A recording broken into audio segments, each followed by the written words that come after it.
Hello साथीहरू, आज हामी कक्षा 10 को सामाजिक विषयको एकाइ 7 को पाठ 5 विक्रम सम्वत 2063 देखि 2079 सम्मका राजनीतिक घटनाक्रमको सम्पूर्ण अभ्यास गर्छौं। 1 नम्बर, संविधान सभाबाट निर्मित संविधान जनमुखी हुन्छ, कसरी? कारण दिनुहोस्। उत्तर, संविधान सभाबाट निर्मित संविधान जनमुखी हुन्छ किनभने संविधान सभामा जनताले चुनेका प्रतिनिधिहरू हुन्छन्, जसले जनताको भावना र आवश्यकतालाई संविधानमा समेट्छन्। संविधान निर्माण प्रक्रियामा व्यापक जनसहभागिता, छलफल र सुझाव सङ्कलन गरिन्छ, जसले गर्दा सबै वर्ग र समुदायको हित सुनिश्चित हुन्छ। जनताको प्रत्यक्ष सहभागितामा बनेकोले संविधानप्रति स्वामित्वको भावना विकास हुन्छ र यसको स्वीकार्यता तथा स्थायित्व बढी हुन्छ। यसले लोकतान्त्रिक मूल्य, मान्यता, मानव अधिकार र कानुनी शासनको प्रत्याभूति गर्दछ, जसले गर्दा राज्य सञ्चालन जनताको हितमा हुन्छ। 2 नम्बर, नेपालमा पहिलो संविधान सभाबाट संविधान जारी हुन नसक्नुका कारण के हुन्?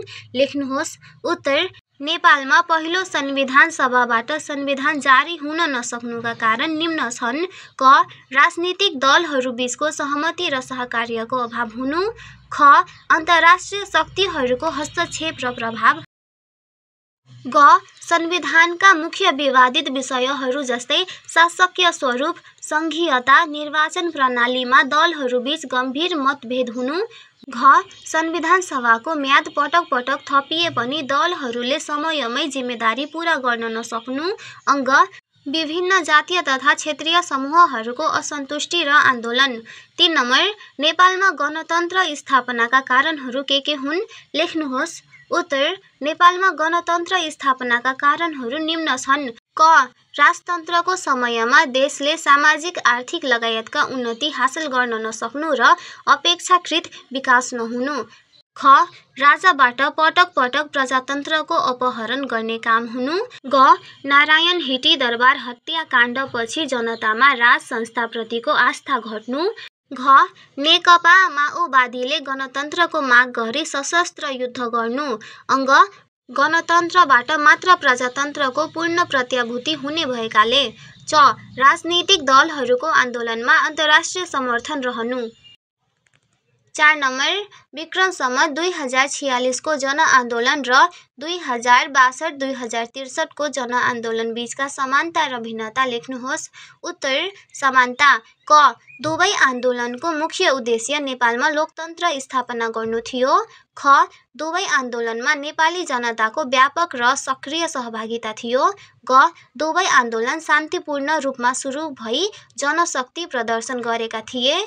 घ, दुवै आन्दोलनले राजतन्त्रको निरङ्कुश शासनको अन्त्यका लागि जोड दिएका थिए। भिन्नता।